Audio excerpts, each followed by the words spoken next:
No, this is not a submarine. It's a very unique tool for ocean research called FLIP. She measures a very long 355 feet in length and must be towed to sea. The water is used as ballast, and FLIP is partially sunk to become a stable vertical platform. This unusual feat gives scientists a real chance to finally work free from wave motions and seasickness.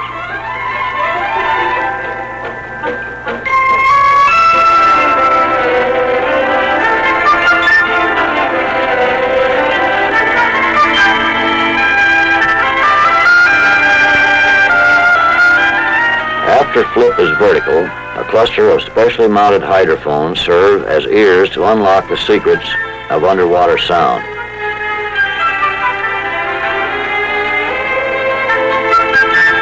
Dockside activity before a sea trip is always hectic.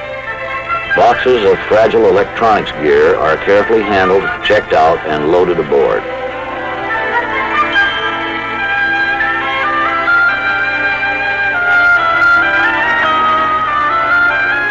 We sometimes rely on contracted support groups like Dillingham Corporation to meet our demanding time limits. Our people and theirs work side by side until the job is completed.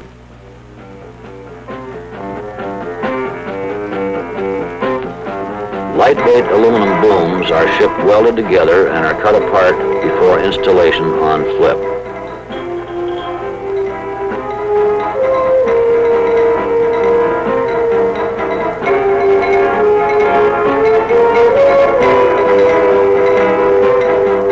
Cables will eventually be guided through the booms from 3 synchronized yo-yo winches.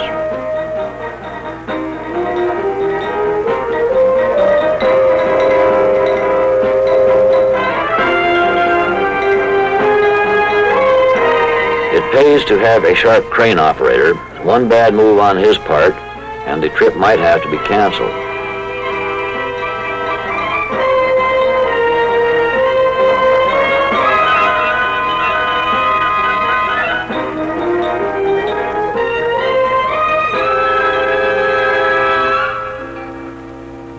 Lining up the instrumentation boom is a problem in mathematics. It must clear the center-mounted radar mast when stowed and still be positioned along the vertical center line of flip when lowered for use.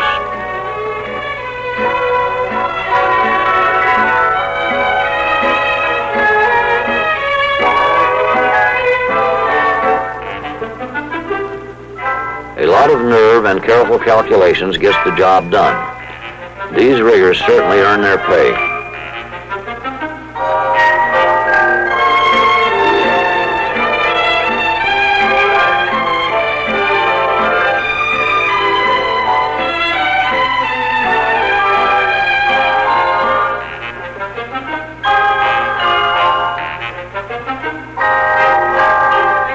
After alignment, the base of the boom is welded in place.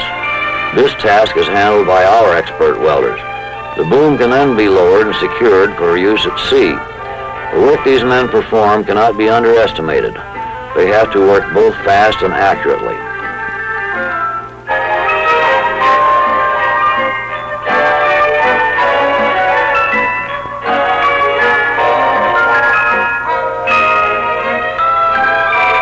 While riggers and welders hover over flip like mother hens, the scientific party has been occupied with its own problems checking out equipment shipped in containers from San Diego.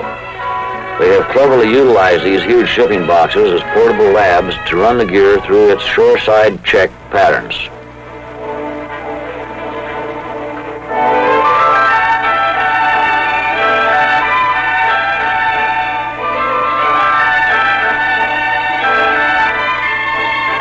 Our shipboard computer gets the personal escort aboard Flip.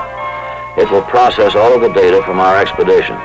This is a real change from the time-consuming old method of hand calculating and storage.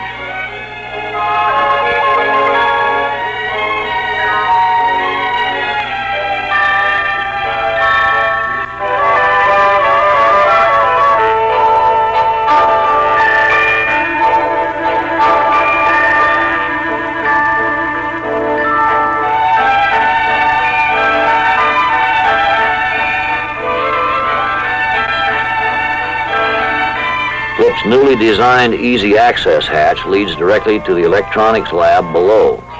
This new method of loading simplifies the job considerably.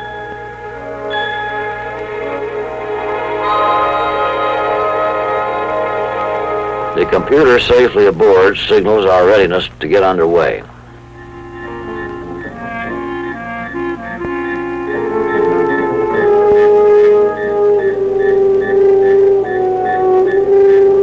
Morning comes quickly, and we eagerly await our tow out of Honolulu Harbor. Our hired tug, the Mickey, steers us clear of Pier 27.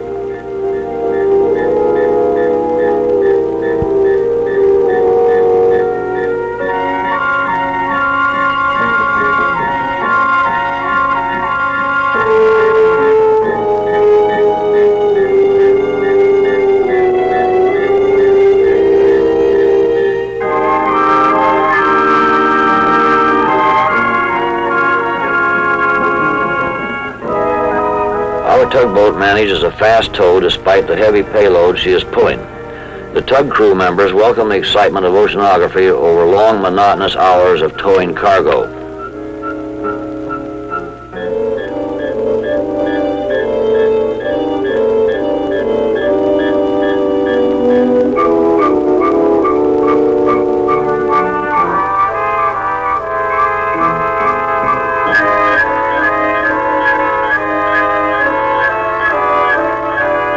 At this speed, it shouldn't take us long to reach our assigned destination.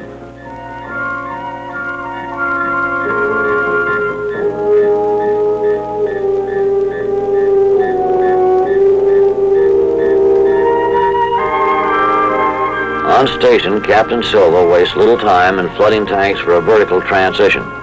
Valves are opened and water gushes into the large cavities that comprise most of Flip's tubular section.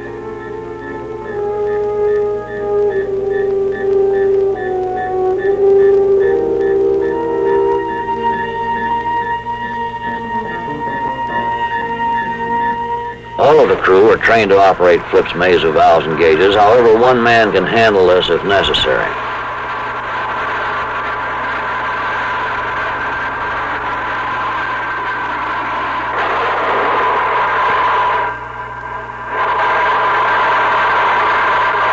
takes about 20 minutes and 600 tons of water to flip.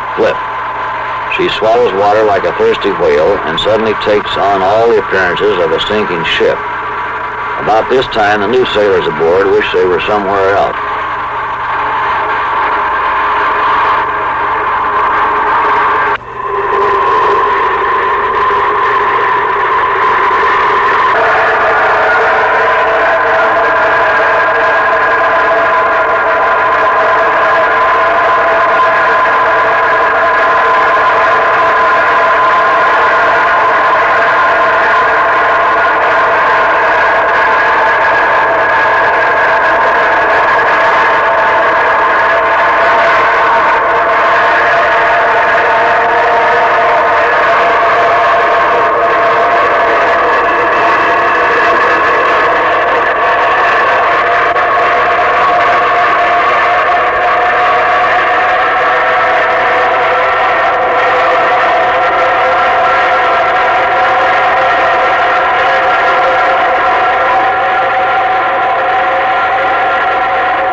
After we reach the vertical attitude, it usually takes about 5 minutes to stabilize the motions of the platform.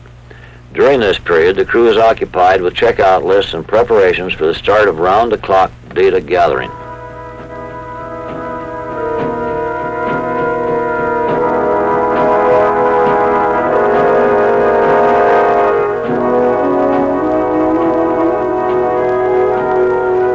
These side booms are gingerly swung into their welded pads, and then the main boom is lowered to its working level and rigged with cable.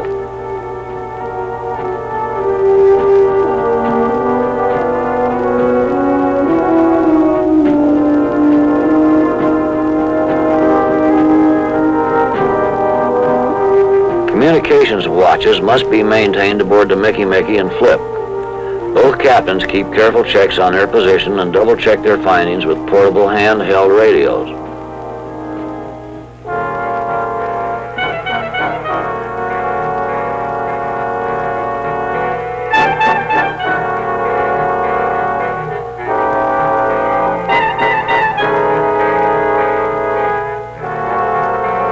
Walking the plank isn't the same as it used to be.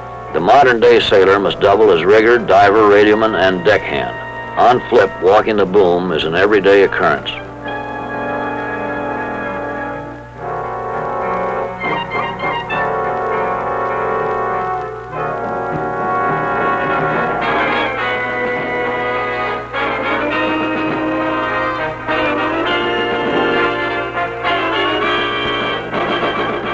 Large yo-yo winches raise and lower instruments that continually measure temperature variations of subsurface turbulence known as internal waves. It's hard to imagine doing this on a bobbing conventional ship.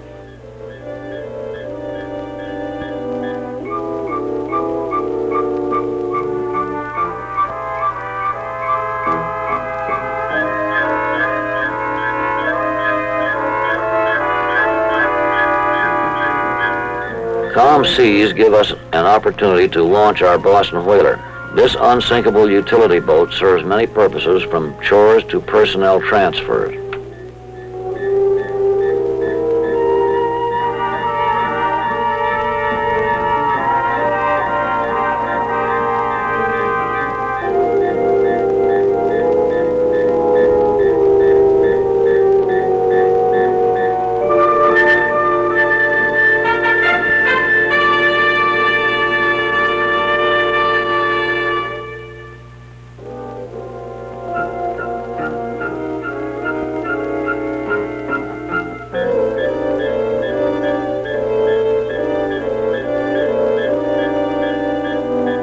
It's a cinch to pick up a fellow seaman under these smooth conditions.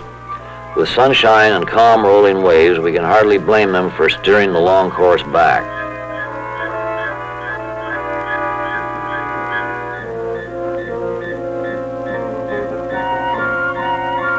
The antics of these comic goony birds are truly amazing. This fellow is so well fed that a takeoff without a headwind is almost impossible.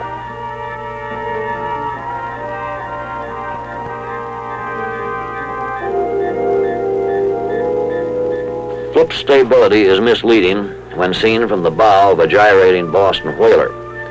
Although Flip stands rock steady like a fence post, it still requires good coordination to step aboard without getting a saltwater bath.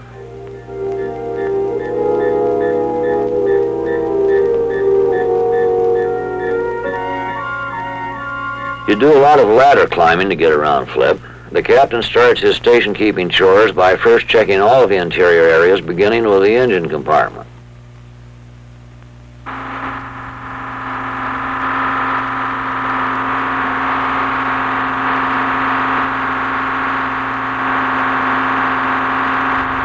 Three diesel generators supply all the electrical power for housekeeping and scientific needs.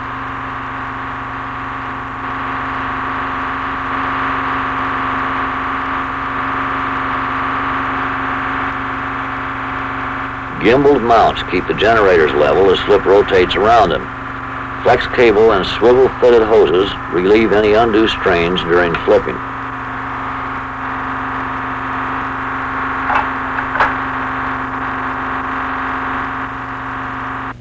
This narrow vertical passageway ends well below the waterline and houses machinery as well as bunks.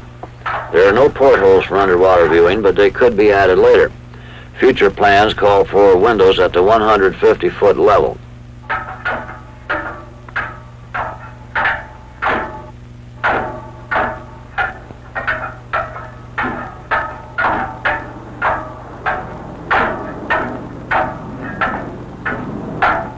Air compressors are used to build up air pressure in large storage flasks.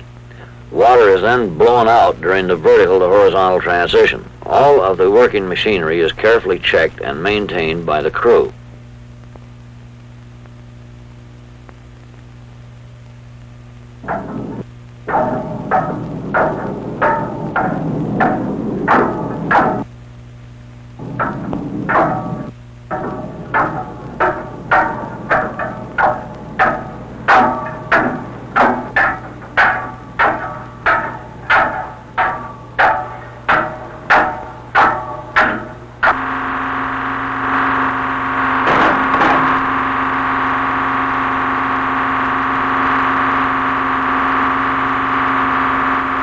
One deck up and we arrive at what some consider to be the most important area, the galley. What do you have today, Mr. Parker? Ben Parker, Chef Supreme, keeps the coffee pot on 24 hours a day. His entire modular working counter and cupboards are gimbal mounted. Salads, rolls, milk. So else not. That's nice. Not hungry.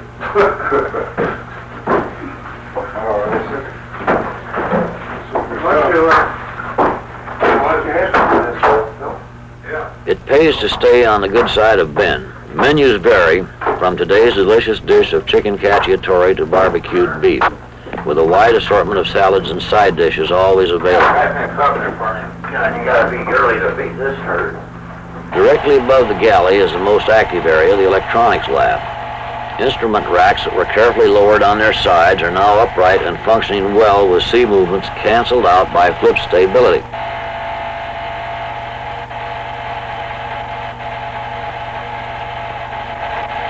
Working comfortably on a steady workbench is no doubt one of Flip's best claims to fame.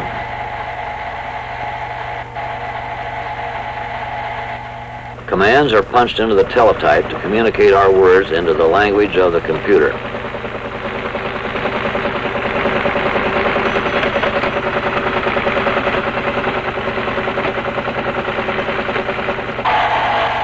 Stored data is machine printed to give us a visual readout of digitized information.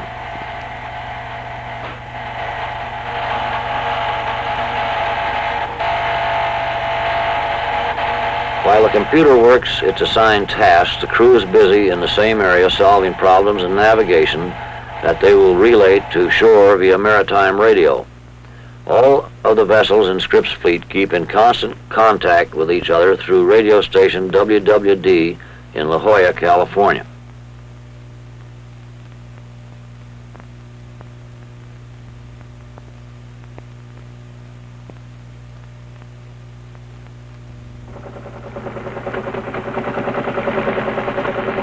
The Loran navigator plots our position, and this is transposed to our navigation charts where we convert the findings to an ETA, that is, estimated time of arrival. Honolulu harbor tugs are given time for a later rendezvous.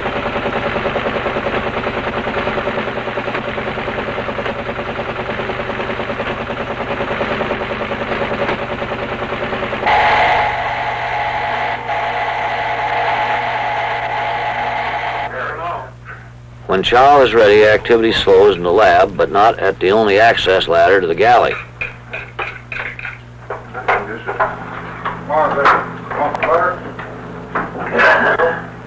Hey, Parker, you outdid yourself on this cold north cellar. That is good.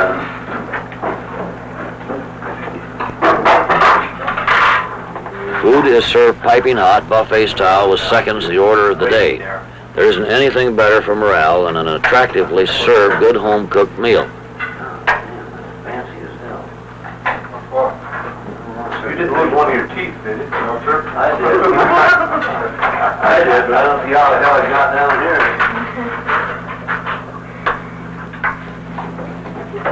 You like some green beans and some mashed potatoes here? The only time you can catch Earl Squires at mealtime. As scientist in charge, he has his hands full. Are you bugging us? Better put that right. Meals don't conflict with watches. Someone is always assigned to fill in while you get a hot dinner.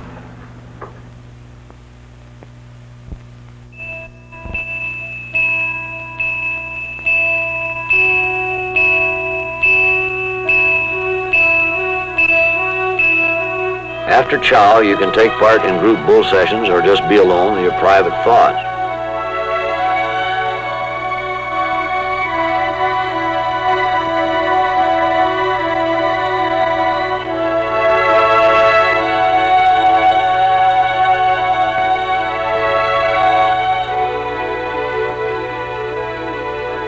Bedtime comes early for Captain Silva. Tomorrow's tow home demands decisions best made after a sound sleep. Rich will leave his clothes on, as many captains do, in case of an emergency.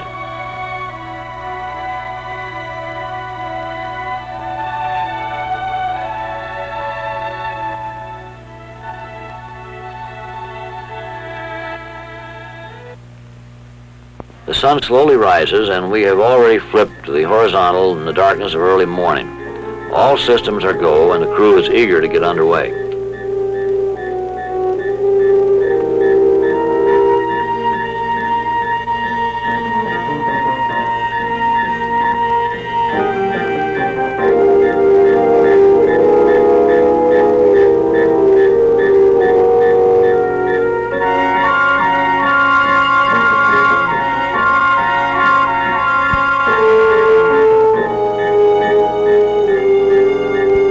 Everybody scampers on deck to catch a glimpse of Waikiki's shoreline revealed in cool morning colors. This is called channel fever.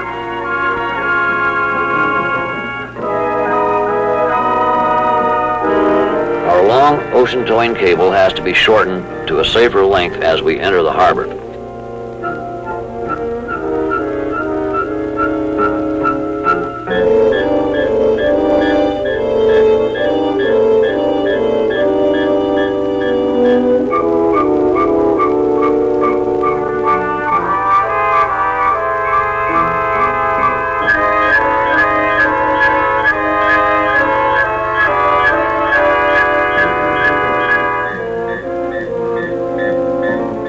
The two orange-colored objects on each side of Flip are hydrostatically released self-contained life rafts.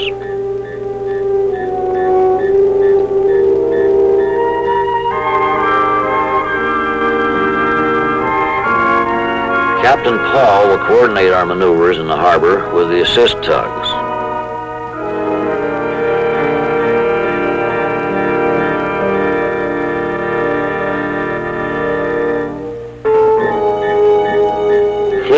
355-foot length and 1,500 tons towing displacement presents a real obstacle to harbor traffic.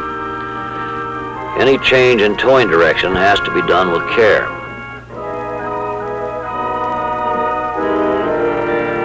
With one last toss, the mate turns over his charge to the harbor tugs. Wire, wire pendant, and bridle are hauled aboard.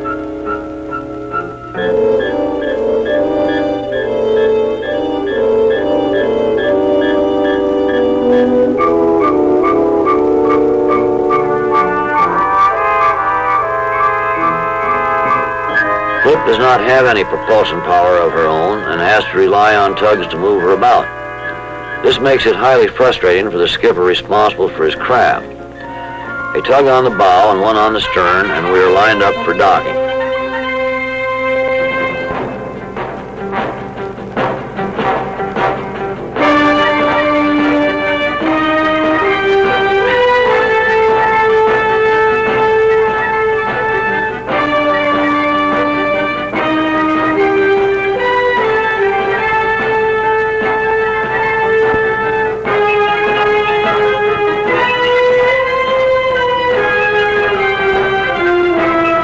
No sooner are the lines secured and all hands depart with little delay. A successful expedition, a well-earned shore leave. Flip is the first of its kind, a forerunner of platforms to come. She has done a job some only dreamed about and has proved herself beyond our fondest hopes.